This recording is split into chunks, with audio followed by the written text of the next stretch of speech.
out there, I do want to say that I have turned on my badges. So if you want to support Think Dyslexia's cause, I would love that. And yeah, let's get started with this conversation. So I am Dr. Lauren. For those of you who don't know who I am the founder and creator of Think Dyslexia. I am also a special educator, and I'm very excited to introduce my guest today, Dr. Jessica Bennet. And so Jessica, would you like to kind of give a little quick run through about who you are, and then we'll hop into our questions?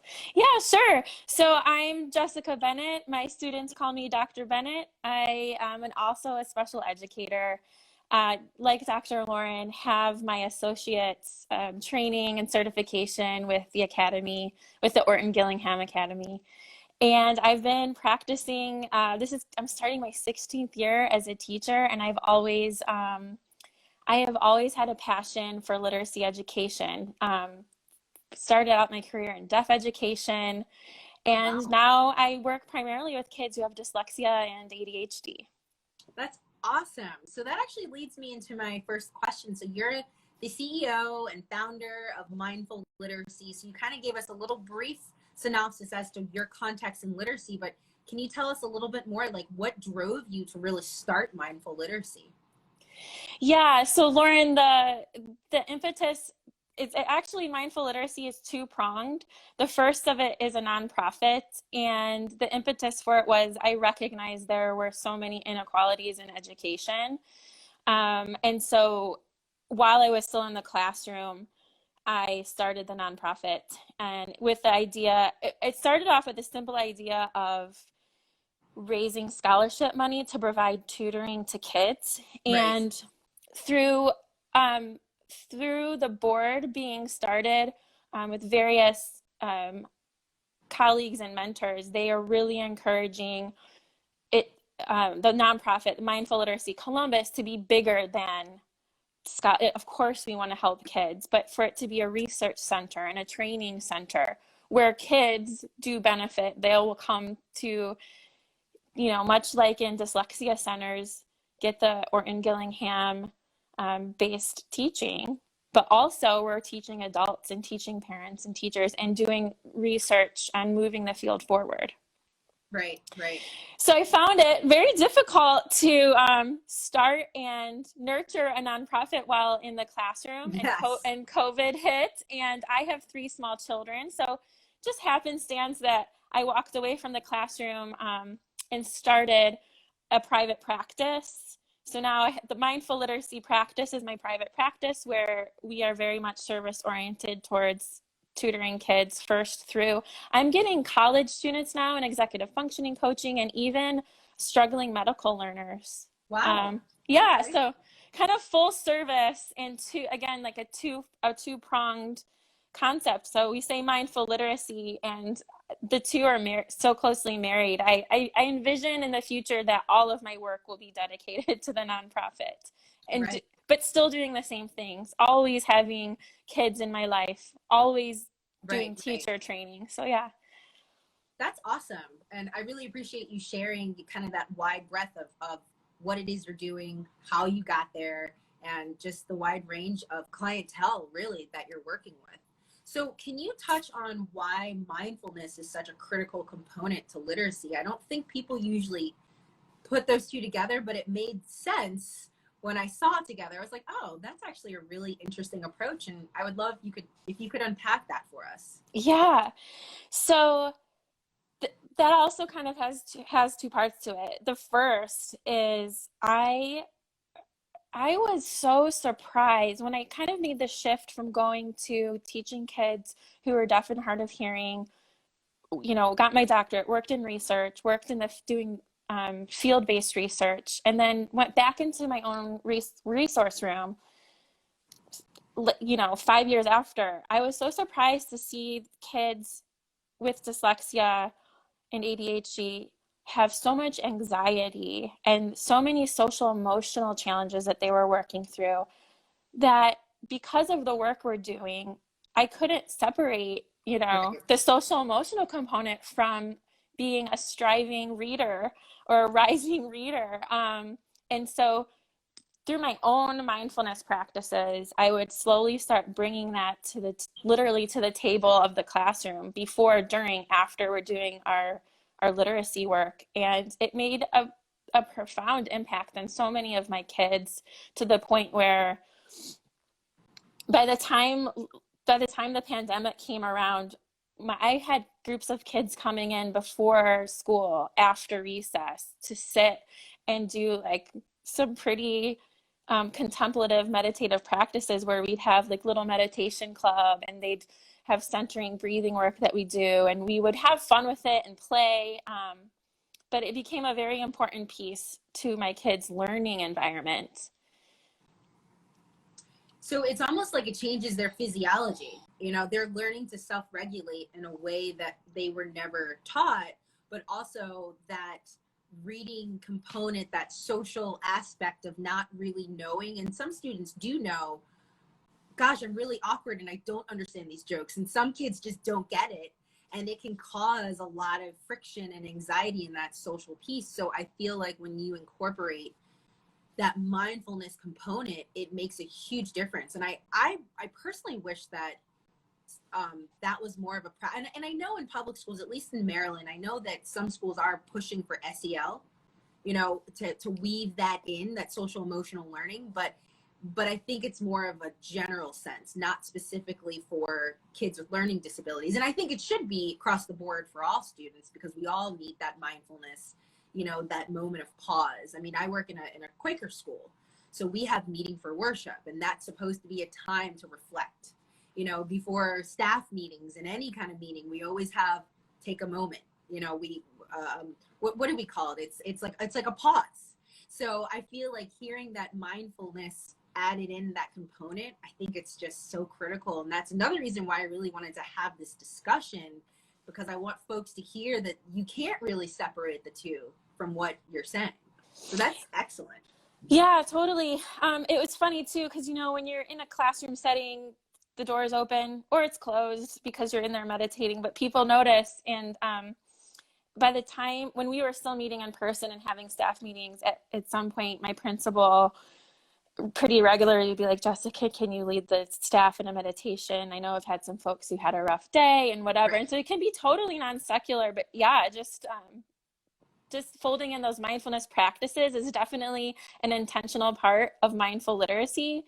But then kind of metacognitively, it's also being mindful about literacy practices. And it can be specific to literacy learning, but also thinking about all of the different literacies we all need to Right. be functional and well-adjusted members of the society. So it can also be having mindfulness literacy, having math literacy, having social media literacy. Yes, yes.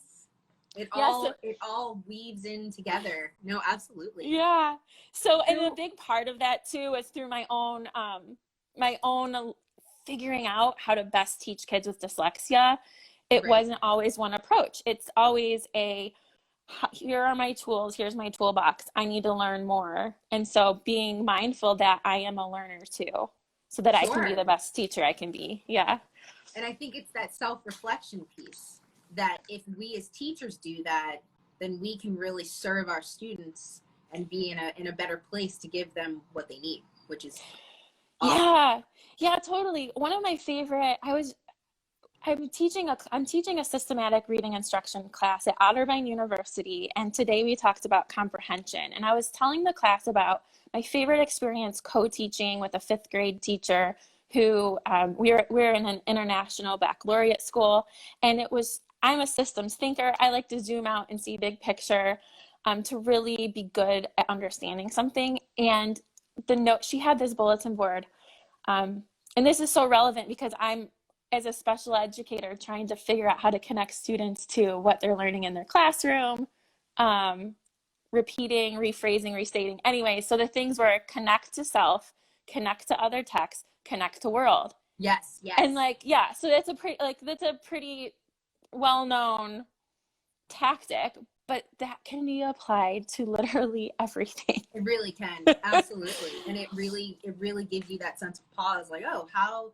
because more than often when I've thought of those traits, some students would be like, well, I don't know, how do I connect to the world? I mean, it's almost like we're not trained to think that way. So when you have that moment of mindfulness or that pause or that breath, then you can actually stop and really apply that. So no, I think that is amazing. And, you know, for those of you who are listening, if you are loving this, give us some love. Let us know that this is resonating with you, because I just feel like this is something that, again, we need to really talk about. And thank you so much for someone who donated a badge. I appreciate that. I guess that's some love right there. Thank you. That's fun. The 3 hearts like literally makes my heart so happy, and I don't even really know what buying a badge means. So yeah, well, basically you can debrief me later. They're supporting the cause, this conversation. So thank you so much, Southpaw 1005. Thank you. So Jessica, I want to shift gears, but not really. I want to still focus on mindfulness, but I want to talk about Orton-Gillingham. So we're both in the academy. We know that Orton-Gillingham is the gold star, right? We're told that this is like gold star standard. You know, you're trained by a fellow, you go through this rigorous process, which I don't know about you, but I felt like this was my dissertation before my dissertation, because I actually got deferred my first time applying. So that was really like, I am getting into this academy. But knowing that you have your certification and you know what the training looked like and how rigorous it was, how does that drive your passion for mindful literacy? How do you take that Orton-Gillingham, you know, those principles, that methodology into mindful literacy?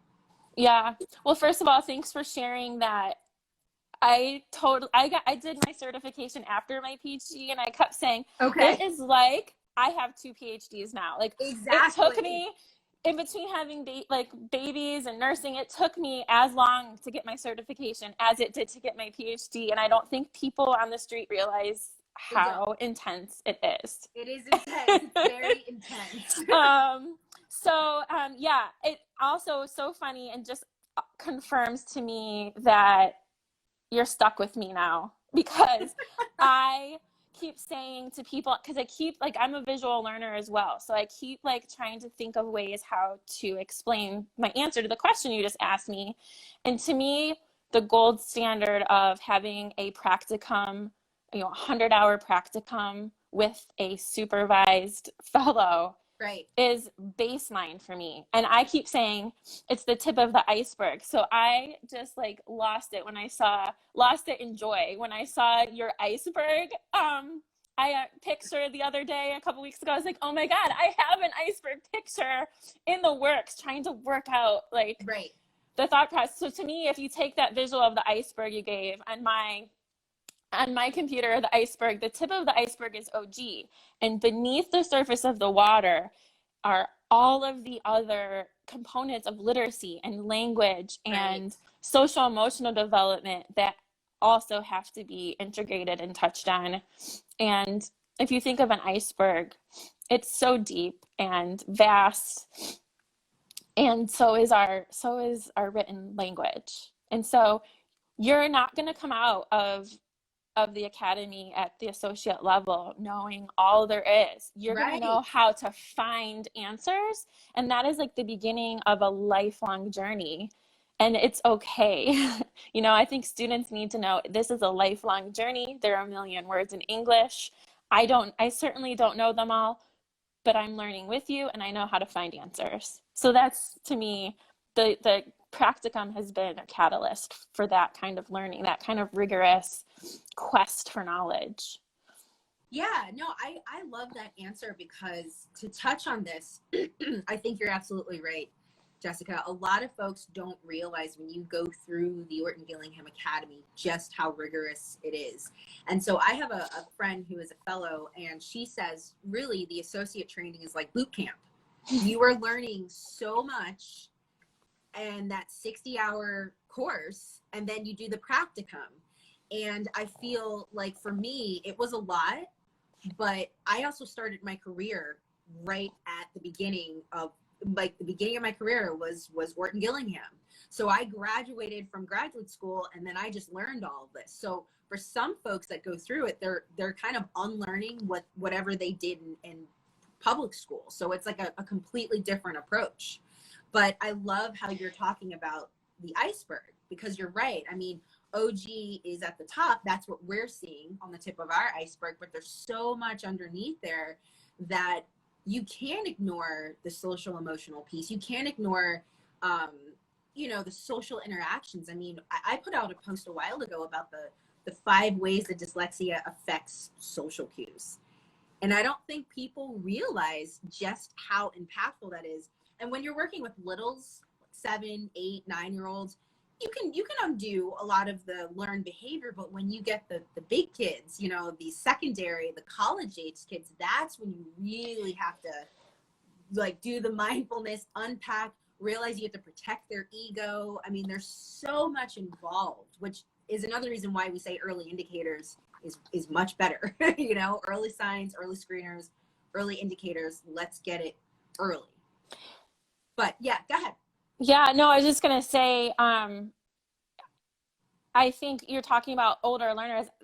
I end up seeing a lot of kids who had been in various programs for a number of years or doing traditional OG programs, and it's like for whatever reason, they're working memory, audiological processing challenges, whatever the reason is, they needed to dive deeper into the iceberg. So looking at embedding those gold standard practices and using our creativity and tapping into the interests of students so that it doesn't feel babyish for them or doesn't feel like, yeah, we've done that. Somebody's already tried to do this with me. You're my 5th tutor, But then also you just put me in mind of, in Ohio, they just passed a House bill mandating that by 2022-2023 school year, all teachers K through 3 need to have some sort of certification in a curriculum that's based on structured literacy, which is a great start. So that's like, yes,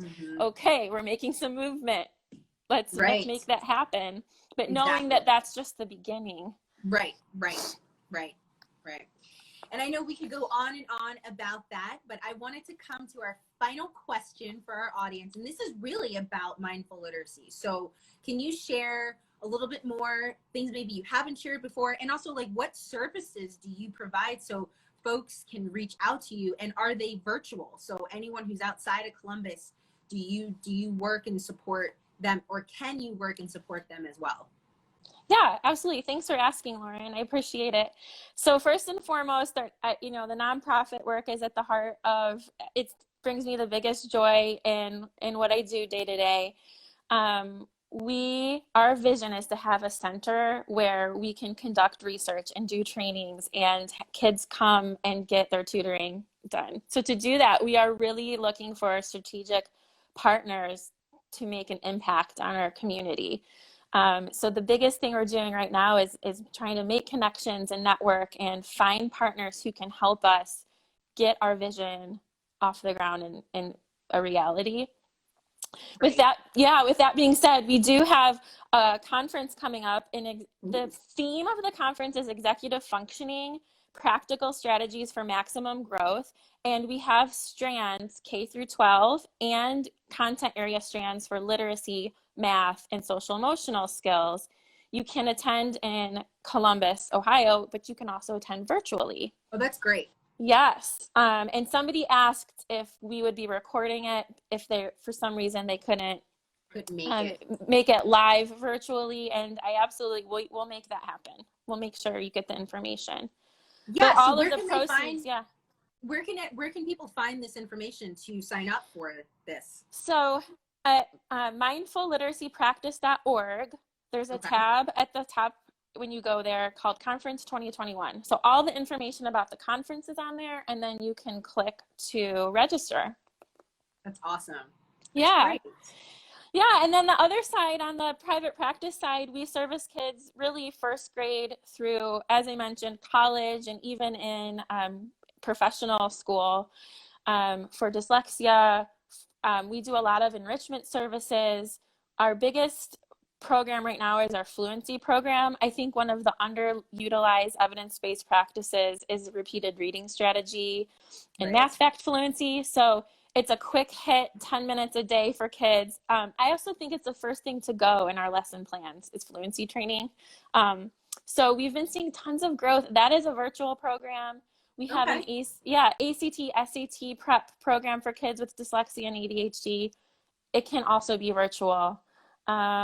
And yeah, I've been doing a lot of executive functioning coaching. So I have a few kids going off to college in various places all over the US. So I'm helping them build a structure, and then I'll be doing check-ins and checkups with them as they launch their freshman year. So that's lots awesome. of services.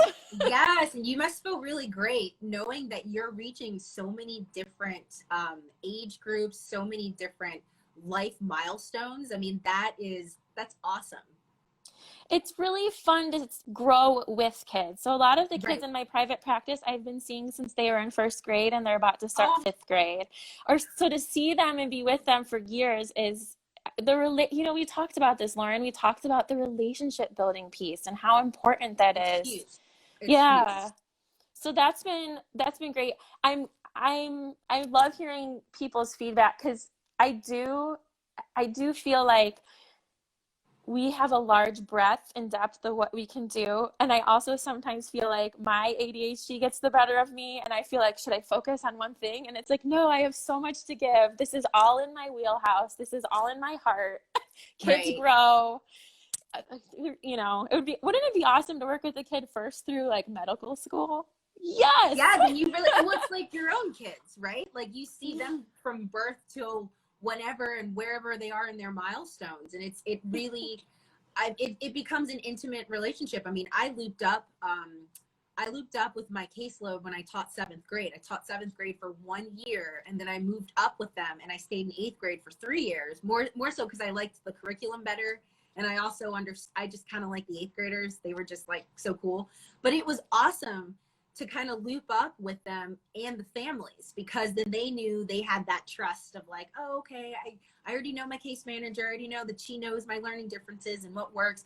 So no, I mean, I definitely see a lot of benefits in, if you're staying with a child, but relationships, it's huge. And I feel like that could be another live within itself, because we really need to talk and address, why relationships with teachers and parents, but really teachers, students, and parents, they're all critical to a child's success and their social emotional success. So I want to just kind of leave it open for a minute. If anyone out there has any questions for Jessica or myself about what we discussed, I know that we got some support with the badge earlier. And again, like, thank you so much for that. But I want to open up any time if anyone has a question or two, and if not, that's totally fine. But I just wanted to offer that. So yeah, and as you're thinking, and I know Lauren, you usually post these too, it would be amazing. I think one of the important relationships to me that I was really afraid to lose leaving the classroom was my collegiate relationship with my colleagues. And so I'm so grateful to have started this relationship with you. And for anyone listening, would love to have you follow Mindful Literacy Practice or Mindful Literacy Columbus. Because I've been Lauren, you've been teaching me too the tricks and trades of how to have authentic, meaningful relationships on social media. And it's blown my mind in the last couple weeks. The rich conversations I've had with people and figuring out like how to help. I just want to help, so thank you for that, my friend. Yeah. No, I appreciate that. And I think that for those of you who are out there, that is important. And I think given the fact that we were in this pandemic, still in it, a lot of people, for me personally, being an extrovert, I was like, I need people. So social media was my way to connect. And so I've met so many amazing people worldwide because of this. So I am so grateful for that. Oh, it looks like there's a question. So doing the meditation, is there a way to do that virtually with students that I tutor? I think that's an excellent question. It's a great question. And speaking of the pandemic, that is actually something I did when we first went into our virtual mode, was Yeah, I would record, I'd have recordings of different meditations, and it was kind of like sequenced out to build kids up because my kids were used to doing it, and the principal ended up showing it to any student in the school who wanted to see it. So I definitely think Wow. you can do it virtually. My question, before I fully answer your question, Southpaw, is do you have a meditation practice? And what does That's a that good one. look like? Yeah, So I think, while Southpaw is thinking or typing, I will say that I have so I would say that I used to meditate with monks a while ago. Like this was years ago. I need to get better with my meditation practice. My husband actually meditates every single night for a minimum of 30 minutes. And it's amazing because I need to get back into that, but it makes a huge difference. It definitely does. yeah. So the reason I asked, okay, so good. I see the answer. So, oh, great. Yeah, so you do. You're a practicing meditator. That's great. So I started off meditating, listening to guided meditations. Right. My favorite app is Insight Timer. They have meditations I for have that one. kids. Yes. Yeah. So it was so beneficial to me that I actually then learned how to do it without the app or whatever. But I would say, Southpaw, yes, you have a meditation practice. So how do you lead that with kids, right? I think keeping it simple is key. And you mentioned anxiety. One of the first meditations I teach kids is how to recognize when they feel anxious and then how to mitigate it. And Right. there's so a kriya and a mudra. Yes. So mudra is like a hand movement with meditation. So I'll just go. Can I just do let me teach you this meditation. Sure, yes. Okay. How about this is actually a great way to close out. So why don't Okay. you do that? Okay, great. So I also pair these with, there's some different tracks on whatever music medium you like. So maybe I can just follow up in the comments when you post this with the track, but it's Sure. sa, ta, na, ma, and you repeat that over and over again. So it's less awkward with kids if there's music on in the background, and that also brings in more senses. So you basically have them with both hands. Sit and find a space quietly, cross-legged position. Let let your muscles in your face relax. Find your hands resting on your knees. Sa, ta, na, ma. Most kids, that's just the track. That's the mantra going on in the track. They may choose to join in, they may not. It's okay.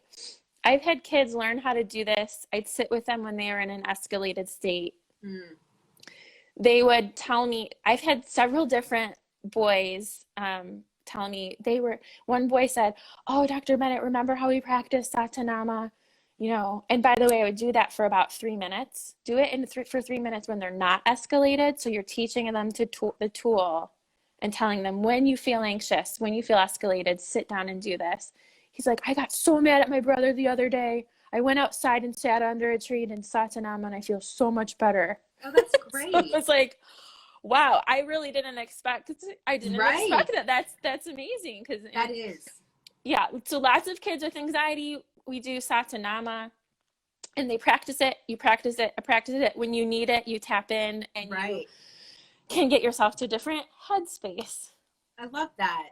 Yeah. Thank you so much, Jessica, for all of the wealth of knowledge that you have shared. And I feel like you helped Southpaw. So I love doing these lives. I love having these discussions. I love the engagement. So thank you so much. And I hope you have a great rest of your Friday. And obviously, we will be in touch. Thanks so much, Lauren. I appreciate it. Bye, everybody. Thank you. Bye.